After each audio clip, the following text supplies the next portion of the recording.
Good morning, class 4. Hope class 4 you all are fine. Okay. How did you like the video in the last class? You all please mention it in the comment. Okay. And children. Okay. So you see, I have given you homework to learn the other chapters. So maybe you have done. So today we are going to continue with the same chapter. That's chapter 5. Okay. So chapter 5 we are doing, that is adaptation in plant. So today we are going to do about underwater plant. Okay, so we are going to learn about underwater plant. Okay, so we are going to see how underwater plant grow, what are its adaptations. Okay, we are going to see now. So underwater plant. See, before we go to the topic underwater plant, now on the surface of the earth, how many plant we see? Okay, more than whatever we see lakhs and crore of plants are there. So you see inside the water also there are lakhs and crore of plants are present, more than on the earth. Inside the water plants are present. Okay, aquatic plants are there. They are very much important for us also. Okay, even they are important for aquatic animals. Okay, now you see here. So plants that grow under the surface of the water are called what? Underground plant. So the plant that grow under the surface of the water. So the plant that grow under the surface of the water, it is known as what? Underwater plant. Okay. Now, which types of plant it grow? That is your tape grass and pond weeds. Okay, are the example of underwater plant. You can see in the examples, children, you can see in page number 66. So you see pond weeds are given. You see they are pond weeds. Okay, so if you go in the ponds or seas, okay, inside the water if you go, then we can see all these things. So it is not possible for everyone to go and see. Okay, so you can see on the pictures. Okay, even you can see on your television sometime like in your discoveries, sometime they are showing about underwater plant. Okay, so at that time you can see all these things. Okay, tape grass, pond weed. Okay, from there you can understand it very properly. Okay, you can see, because here there is no big, here we don't have pond, we don't have seas and all where we can go and see. Okay, so you can look in your book itself. See, in the book diagram is given. So what are the adaptations? Now underground water plant have thin and narrow leaves. Okay, now you see adaptation, that is number one. Underwater plant have thin and narrow leaves. So you see they have very thin, okay, and the leaves are very narrow. Okay, so underwater plant, this is their leaf. Okay, so leaf is very thin and narrow, children. So what type of leaf they have? They have, okay, thin and narrow. Okay, so they have thin and narrow leaf. Okay, underwater plant, they have thin and narrow leaf. Okay, so you see underwater plant, they have very thin and narrow leaves. Okay, now what is the other adaptation? That this plant do not have any types of wax coating or stomata on the leaf. So you see they don't have wax coating on the leaf, and they don't have any stomata, small hole, okay, on the leaf they don't have.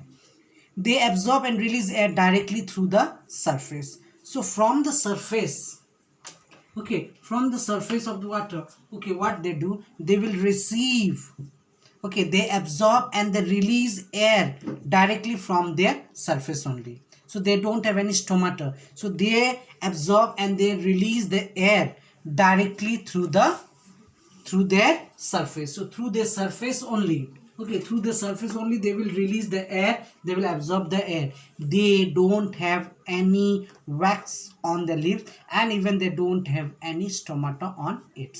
Okay, so this is the adaptation of your underwater plant. Next we are going to do some other adaptation, children.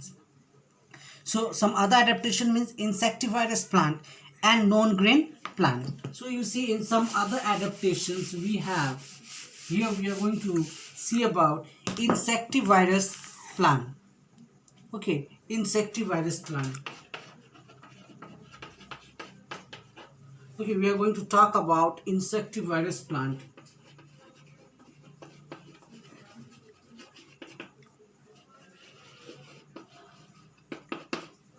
Okay, so you see we are going to talk about insectivorous plants. Now, what are insectivorous plants? Now see, so some plants they have different types of adaptations. Okay, so this is the other adaptations we are going to see. So insectivorous plant. So you see the plant that feed on insect. Now we know, children, that plant they prepare their own food with the help of carbon dioxide, sunlight, water. Okay, so you see they prepare, and with a green pigment on the leaves are called chlorophyll. Okay, so with the process of photosynthesis they prepare food. But this plant, your insectivorous plant, they don't make food with the help of chlorophyll or sunlight or air, water, nothing. Okay, how they feed? So how they feed? So they feed on the insect. They eat insect. Okay, they don't have hand and legs. So let's see how they feed on the insect. So plant that feed on insect are known as what? Your insectivorous plant.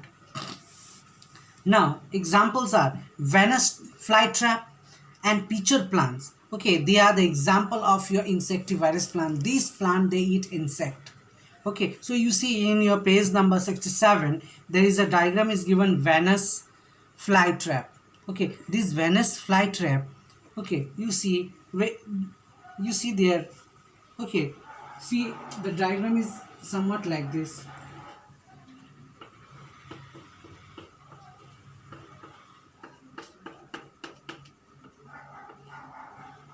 Okay, now see, suppose one small insect.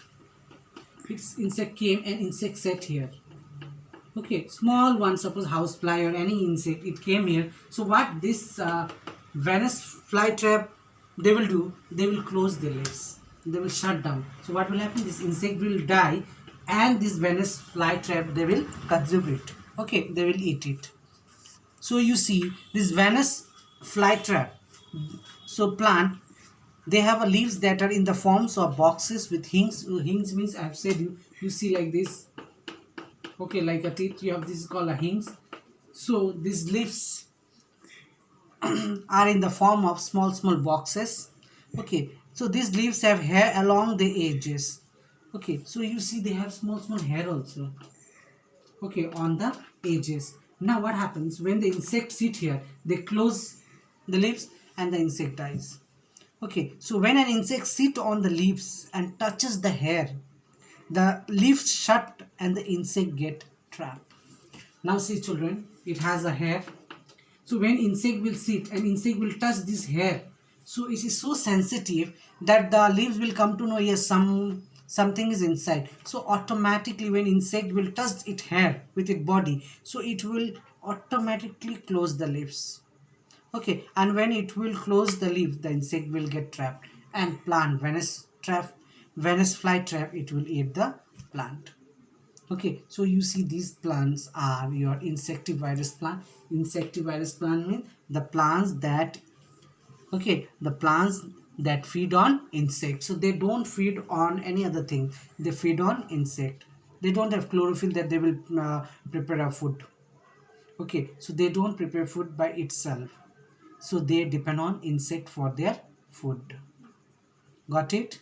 Okay, so they depend on insect for their food. So such type of plant are called what? Insectivorous. Okay, keep in your mind, insectivorous. So what we have? Venus flytrap. Okay, so Venus flytrap and pitcher plants.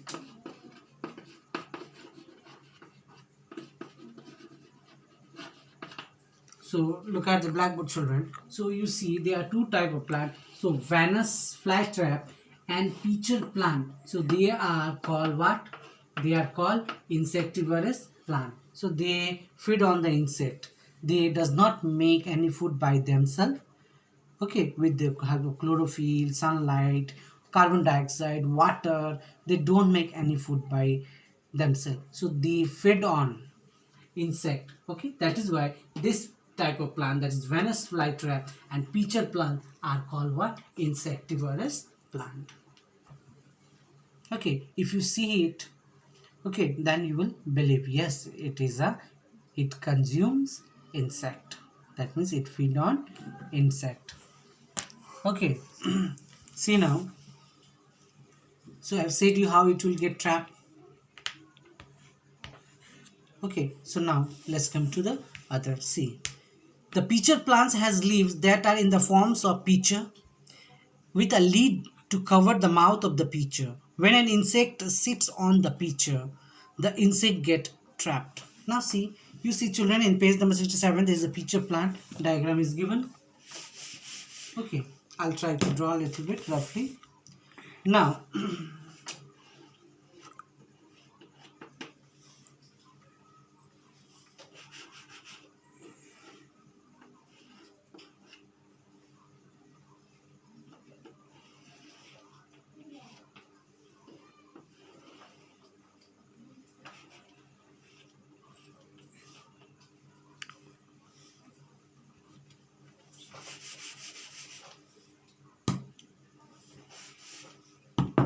now you see just a rough diagram.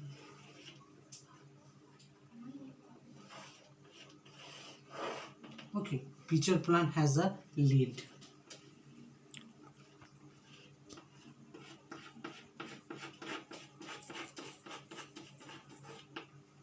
This is your pitcher plant. Okay,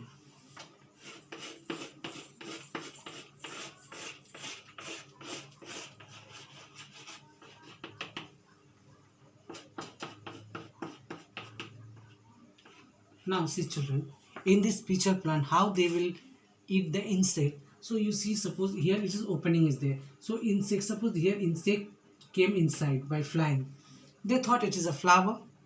Okay, so you see the pitcher plant, they will open it lid and the insect will think it is a flower, so insect will come inside. When insect will go inside, so what this pitcher plant will do, this is the lid, they will close. Okay, it is open like this, so they will close the lid. So when they will close the lid, okay, the insect will get trapped inside and the pitcher plant will eat and it will say yes.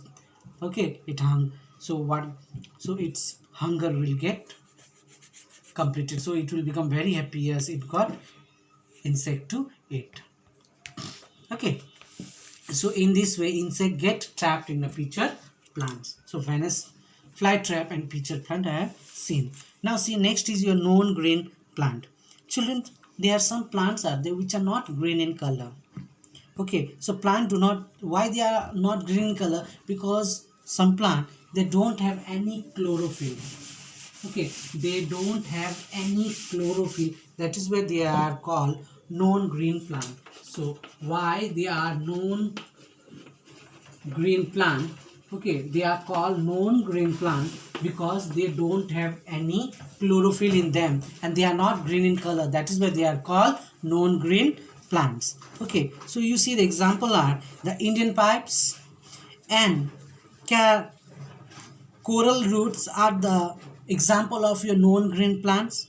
So these plants cannot make their own food because see, chlorophyll is not present, so they cannot prepare their own food. They absorb mostly, okay, they absorb food mostly from dead plant and animal. So you see this known green plant, what they will do, okay, they don't have okay, they don't have chlorophyll, no. So children, you see known green plant, no chlorophyll, that means they don't have any chlorophyll. So you see they cannot make any food. So what they do, they depend on dead plant and animal. So you see known green plant, okay, depends on dead, okay, dead plants and animals. Okay, so you see children, so non-grain plant cannot make food. Why? Because they have no chlorophyll in them. Okay, when they don't have chlorophyll, they cannot prepare food. So how they will survive? So they survive. So non-grain plant, they depend on dead plant and animal. So when plant and animal will die, so they absorb it. Okay, and they remain. Okay, they can grow, they can remain for a long period of time. Okay children, so you see in this way your chapter 5 adaptation in plant is over. So I have completed half, Rama sir have completed half. Okay, so you see this chapter is over, so you all will go through the chapter children. Okay, and whatever the exercises are there that I will give you, okay, to do it. Okay, so watch the video children. Okay, thank you for today.